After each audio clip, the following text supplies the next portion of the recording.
Hey, I'm Keely. Thank you so much for all the excited response on my song Holy from 4 Producers 1 Sample. You guys have been wanting a deeper dive into my process and what I did, so I would love to show you my brain digitally.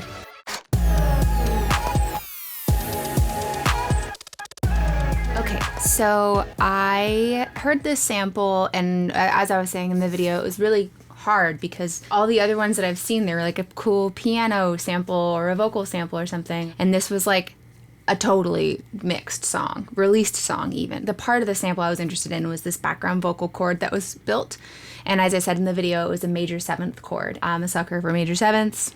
Love it, love jazz. So that was kind of the main section that I was like, all right, I'm gonna build something that is centered around that. As I was saying in the video, I opened up Simpler and moved that sample here. And I kind of started hearing this dun dun dun dun dun dun dun dun. The chord progression basically is dun dun dun dun dun dun dun dun dun dun. Processing wise, I used Retro Color, which everybody uses and I love. It's by XLN. Basically added some wobble. I like to make it stereo because it makes the sound really wide. Put a little bit of noise. I like to make sure that it's following and ducking a little bit and also not super loud, because otherwise that's a way to just have like endless amounts of noise on your track and not understand where it's coming from. A lot of the time it's coming from Retro Color. Some compressing with the LA2 from UAD. Did some Echo Boy on it. Just a very short slapback. Some EQing. A lot of what I like to do is make sure that I'm leaving room in my low end for drums, bass, things that belong down there. Even audio frequencies that you can't hear will build up and it'll just create this like muddy thing. A lot of times I tend to do a pretty harsh cut. The human ear starts to not be able to hear frequencies 60, 30 hertz. So by letting things just live down there, you're taking up like headroom and space in your mix, essentially in your master. This is also a range that I like to dig out a lot in vocals and in pretty much everything. I find 300 to 600 hertz tends to be pretty muddy, and so I like to do some carving. I boosted this up here because I liked the presence it was bringing in the higher range and kind of giving this excitement to it without it getting harsh. Looks like I have Radiator automated to do something. What's the difference between it being on and off? Oh yeah. I actually love this preset, Touch of Insanity. It just is so crispy, but it is insane. Look how low my mix is on it. Like just a little bit makes it crazy. I kind of knew going into this that I was gonna write a song, and that's my way of expressing. Vocals especially are that way. It's no coincidence that the part of the sample that excited me was the vocal chord that he built in his background vocals. I think I started this dun, dun, dun, dun, and then I was like, oh, what can sound really badass coming in there? And definitely 808 was the answer. Here I'm using 808 Warfare, which is a Contact third-party library that's pretty dope. Here's my drums.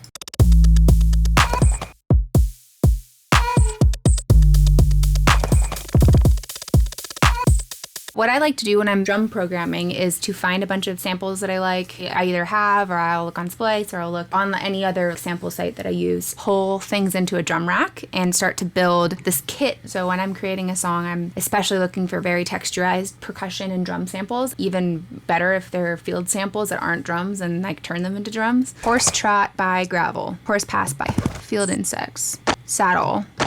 Birdwing. With drums, I like to look at it as an opportunity to bring new elements in or change the elements that you're already hearing through the different song sections. So it's like an evolution, and it continues bringing the listener into this world that you're building. Next section is the verse. So now we have another tambourine coming in as a hi-hat.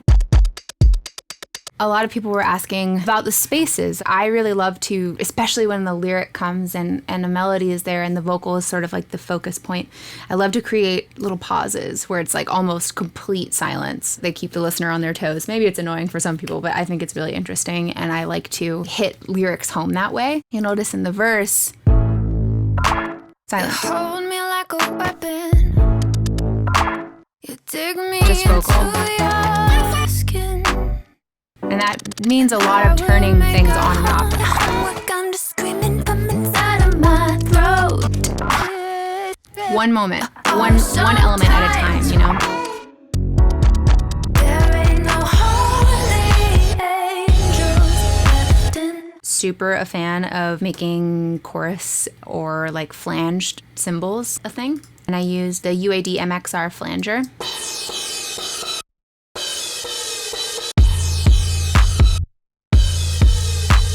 So the birdwing is going crazy there. It starts out small. And then when I add this Ampex tape machine plugin from UAD, it kind of expands it and makes it crazy sounding.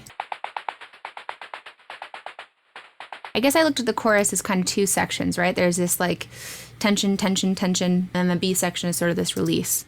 Birdwing vibe, whatever you want to call it. Silence. Yeah. Then I found another way to evolve the cymbal. I put the phase mistress on this.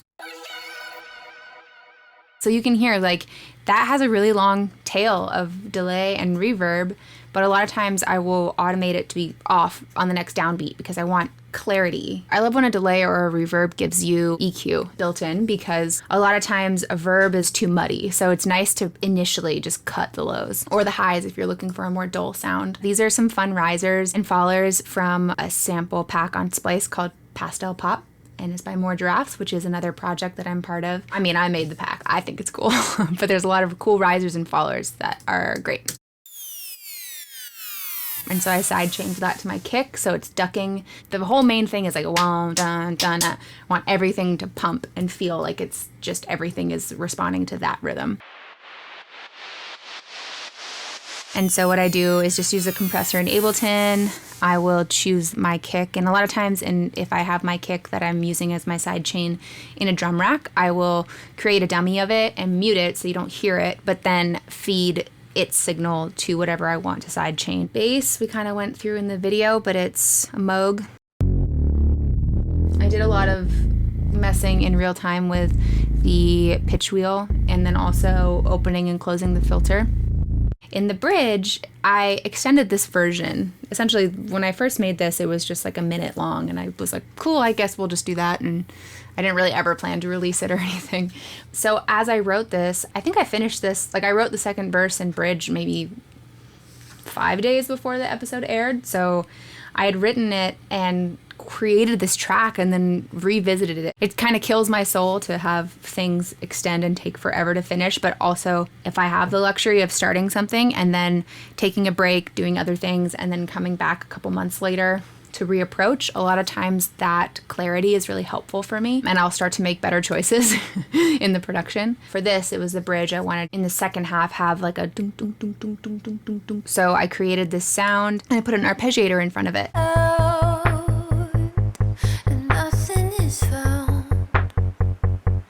I felt it had this nice compressed feeling, but it felt anticipatory. The bridge out could kind of be this new universe that we just go into that's like an echo of the previous world, but is a little more of a melancholy state of it. What if we can't find a way out? So this creates momentum without drums being in or without like long extended notes. I recently got a Mellotron, and then I also kind of got my setup so that I could have all of my synths able to go through a pedal chain. And I got this badass pedal called the Bad Comrade by Recovery Effects. It's just like a brutal distortion overdrive. It creates really, really cool top end crisp, just a single note through the Mellotron through that pedal. And I like creating these little moments out of nowhere. Artists like St. Vincent do that a lot, and she inspires me a lot to really just think outside the box. I feel like this is a little bit of a warning call, this moment too. It doesn't make sense anymore. Put some kicks with that. I've been on a huge Elton John kick. These chords in the chorus feel very melancholy, but they also feel very classic. Elton or the Beatles do a lot of walk downs of chords, so pedaling one chord on the top and then changing the bass note. And we added some Mellotron strings. I felt like this was really nice because you could really hold with the bass in this. Put that back in. There's also an RC20 on the piano, and I automated it to have the wobble come on. So we have some noise, we have a little bit of overdrive, We're automating, turning the distortion up a bit. We have a little bit of its space, and then we turn on wobble to get sort of like a cassette feel. Usually I use a lot more synths, but this was very piano driven. As I was saying, it's like the Benny and the Jets vibe. Something I really enjoy doing is creating impact moments with vocals that aren't necessarily like singing pretty vocals. And so I did this sort of like sigh on the downbeat of each drum moment. And those are side chained. The high ones have Alter Boy just turning the drive up so they're more toasty, but then also the formant up. And we have a little plate on it. Let's see, I was trying to boost some highs to make it sort of present in the top end. And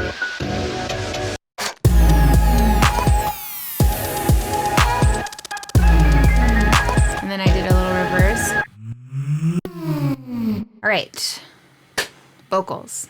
So the biggest thing, obviously, in this song is probably the vocals. Because I'm a singer and a songwriter, that is really what I base all of my thoughts around, is telling a story or conveying a feeling, conveying a message. My setup is, after years of having not nice setups, I might add. So please don't look at my things and think that you need expensive stuff, because you don't. This is my Manley reference cardioid microphone. It's wonderful. For me, it fits my voice really nicely because it has top end without feeling brittle, but it feels presence, and it also has presence in the low end. And it just fits into a mix very easily with nothing on it. Just does a great job for me. Another mic I really like is the Shure SM7B. That's a great mic to start with. So I have this on my desk. It's this Mika Yellowtec Arm. You see it in a lot of like podcasting studios. We came up with an idea with this boom where I can have the mic come down right in front of me, and then I can push it away when I don't want it. My ear is just all about vocals and all about lyrics. I felt that this song really needed to sort of grab you and hold you. And so for the verse, you know, we have a good 30 seconds already of an intro, and then an intro on steroids. It's got more of a vibe with drums in and stuff. And then we have this vocal come in, and I want it to be very pure and very focused. You hold me like a weapon. You dig me into your skin. So you'll see I have auto-tune, but really I'm only using it at certain times where I felt that the vocal performance deserved to stay, even if it wasn't totally in tune, because the energy was right. I really try not to use tune just as like a preset on a whole vocal. I really like to try and nail the intonation, because I think that the further I go into nailing the intonation, the better the performance of like the lyric and the meaning is going to come across. I automate auto-tune on and off in parts where I'm like, I didn't really get that note, but the vibe is there and the emotion is there. So like, you can stay and we'll just help you with tune. I like to use Devil Loc because it's cool. It's got a little bit different of a intensity than Decapitator does. For this one, I felt that I wanted like a beefier low end, and I didn't want it to sound obviously overdriven. I just wanted it to feel crispy and very focused and present. Especially for my voice, I know it so well, and I know my EQ curve so well. I'm getting rid of the low end because I want to make room for other elements in the mix. I tend to have sort of a bump around like high 100s up to 300. It can kind of be a little like so a lot of times I'll cut that, or I'll duck that little frequency band. This is kind of the area I was talking about, and maybe you'll find it in your vocals as well. Every voice is different, so this is not going to be a fits-all for everybody, but my voice tends to get muddy, like 250 to 600 range sort of. So I'd like to do some gentle subtractive EQ because I find that it keeps the high end feeling present and it takes away flabbiness in the sound that's not necessary. I also tend to have a bit of a harshness around like 1 to 3K. So for this one, I also kind of kept a little bit of a darker sound than like maybe a super polished sound on the vocal. So I cut some of that area where it just felt a little nasally, a little harsh. Cut a little bit on highs because I want it to feel a little bit more like indie. I have a compressor. I use this kind of on everything vocal wise from UAD. It's their 1176, pushing everything into one little spot that feels good. I have some de-essing happening so that my S's and my stuff isn't harsh for your ear. For the last chorus out, I wanted sort of this like more vintage, mellowed out tone. So I turned on the gigahertz low high. Holy angel. And again, that's just kind of creating a new sound in the song, right? So I'm evolving. I'm taking the vocal sound and I'm not just like leaving one setting. You're automating effects on and off. You're changing the pitch. You're changing a bunch of things. You're turning a filter on. I think that that is a way to keep a listener really engaged in a song. You know, this end, I wanted to feel more melancholy and distant, so I turned this filter on so I could cut out the highs and make it feel more intimate, but also sort of like a past memory almost. The verse vocal is totally dry. I really like doing this in the beginning of a song because I think that it's a great way to grab you by the collar and be like, listen. So it's overdriven, it's dry, and pretty compressed because I want it to feel very in the front. I know some of you had questions about how to make vocals sound better. I know that they're really hard. If you haven't done them for many, many times of having them sound bad and not knowing how to mix them, not knowing how to record them, it's hard. And so for me, I've sung in front of a microphone for thousands of hours essentially, and I've learned how I like my voice to sound. I've studied other productions and other recordings. Your ear is such a good guide. You just have to keep training it and keep listening and trying things. It can be really overwhelming, but a way to make the vocal feel like a living, breathing thing is to not just set one setting and then have it be like that. For example, in this verse, I have the Valhalla vintage Verb on the track, but I have it off. You hold me like a weapon. You dig me And those lyrics into aren't your not skin. serious. Like, they're intense. And I will make a home there. A little bit of an echo throw. You know I give you Right back all to you dry. wanted. I do anything to have it. I can't do your homework. I'm just screaming from inside of my throat. Do you hear how the compression is making the voice just Oh, right here? sometimes A little Verb coming on. chasing the holy rollers from the freeway fights. A little more Too Verb. many moments paralyzed. No one is sane. I guess with this one, I recorded vocals in Ableton. I usually will go into Pro Tools and do that so that I can do a bunch of different takes and then comp something together. But because I was writing this song as I was producing it, I tend to just stay in Ableton and record that way. So you can see that these are all punches. A lot of times I'll record something and I'll like it from the take, but then I'll feel that it didn't sit right rhythmically, so I'll nudge it. We have a couple moments where I added an octave down pitch. It wasn't in the first chorus. Left in Hollywood. And it's pretty quiet. It's a way to add another thing that's giving weight to the next evolution of the chorus. So that's pitched and then cut out some lows, and it's got Camel Crusher on it. Background vocals is where I find a lot of joy because I learned to sing by listening to the radio and singing harmonies. So for me, I hear so many harmonies when I hear of a melody. There are ways to have very deliberate choices with where you put vocals in your background arrangement. I'm keeping the verse a single vocal, and then when we get into the chorus, I have doubles coming in, and these are, I call it a stack. So usually what I'll do is like one single vocal in the middle, and then I'll do a wide pan all the way left and right, double and triple. And that just creates this wide effect of multiple of me singing. For little moments in the verse, I added splashes of double and triple. Anything to have it. I can't do your homework. I'm just screaming from inside of my throat. Oh, Did a little echo sometimes throw there. And then I have a wide stack for the chorus. there ain't no holy angels. And I put left more in effects on the double and triple so that Hollywood. it's wide and it has more effects. So it's creating this bigger space around the lead. Another harmony. These are also wide pan, double and triple. Freeway fights. So you have this higher melody coming down and you have this lower melody coming up. I like to create movement like that. We have an octave lower that I sang. Freeway fights. Aside from the middle harmony, Holy rollers. which I kept a little less wide, I like to create moments of an intentional narrowness so that when the wide comes, it explodes. This yeah section is fun. These are all side chained.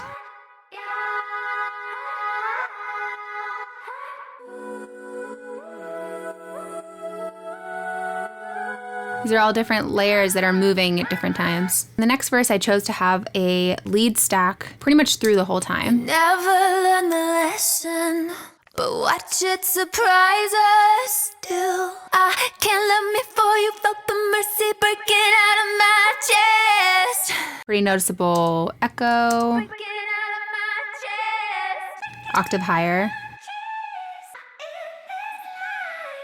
That that one has tune on it because that is high. The vocals are creating this sort of like atmosphere around the lead vocal. And I'm using it in times when I want the lyric to feel intentional and supported. So I'll put a harmony on it. The top of chorus too, now I have these harmonies in. The first one I had it in only the second half. Chasing the holy rollers from the freeway fire. You hear how the background vocals all kind of have more vibe to them. Like there's more verb, there's more filtering going on. I added these callback things on the word holy.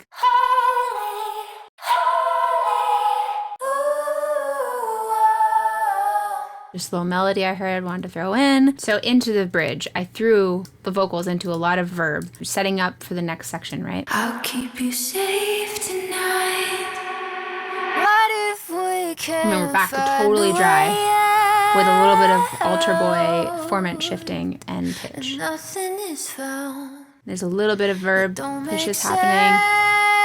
Anymore. Outro chorus. You can hear the gigahertz plug-in. I'm a weirdo and I like to create weird, like creepy vocal layers, and these are them.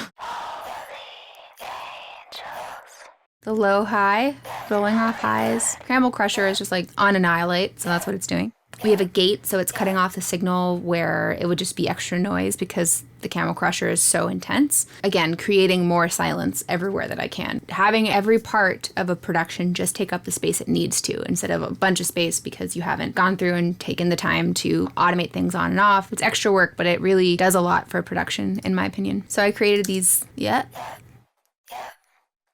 I think a lot of my philosophy on vocal production is to not just set something and leave it. I tend to go in and do a lot of automation. That happens in the writing process. That happens when I'm done recording and I'm in production and the final mix. I'm always hearing extra little things that are like ear candy. So as you can see, I also do a lot of stacking vocals, and each harmony part, I will do a double and a triple and pan them either wide or narrow, or also automate that, keeping things narrow and then making them wide. It's creating so much space within the stereo field that you can play with. I definitely do not pretend to call myself a mixer because I produce my own stuff. By the time it gets to mixing, I am like way past having any ability to look at it with a clear head. On this, I mixed it myself, for better or for worse. We'll just check my master chain here. We have a Pultec doing some cleaning up. We have multiband compression happening. Again, this is like the devil range for me. It's not super low, it's not high, but it's just this like mud. Bleh. Especially because the sample is pretty heavy in those ranges. I made sure to pay extra attention to that on this song. We have the Shadowhills. I like to use this on my master bus. You can get some nice pumping out of it. Massive passive EQ happening. You've done all of this stuff in your tracks,